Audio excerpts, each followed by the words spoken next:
विनंती आहे की त्यांना रस्ता करून द्या, वाहनाला रस्ता करून द्या. सगळ्यांना विनंती आहे. आपण सगळेजण या लढ्यामध्ये सहभागी आहोत. सर्वांचं या पुण्यनगरीमध्ये हार्दिक स्वागत. या ठिकाणी या चौकामध्ये जरांगे पाटलांना त्या स्वागतासाठी, मराठा आरक्षणाच्या स्वागतासाठी निघालेल्या या बांधवांच्या आरक्षणासाठी मनीष आनंद आणि त्यांच्या सर्व मित्रमंडळींनी या ठिकाणी स्वागताची तयारी केलेली आहे. आपल्या सर्व मान्यवरांना विनंती आहे की आपण जरांगे पाटलांचं आपण भव्य स्वागत या ठिकाणी करत आहोत. सर्वांचा पाठिंबा, सर्वांचा आशीर्वाद घेऊन जरांगे पाटलांची खूच या मुंबईच्या दिशेने वाटचाल करत आहे.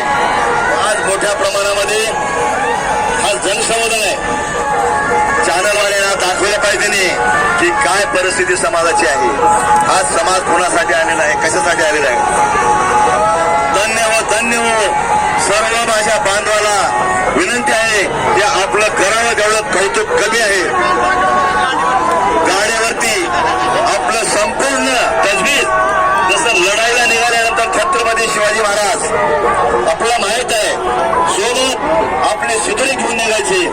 या गाडीवरती आपण पाहिलेलं आहे की या कारवरती आपण पाहिलेलं आहे की संध्याकाळची शेकोटी करण्यासाठी लाकडांचा भारा घेऊन या ठिकाणचे हे नागरिक निघालेले आहेत, हे बांधव निघालेले आहेत. म्हणजेच छत्रपतींनी सांगितलं होतं तुम्हाला रस्त्यामध्ये कुठे कमी पडता कामा नये. जर काय तुम्हाला लागेल ते सरळ सोबत घ्या.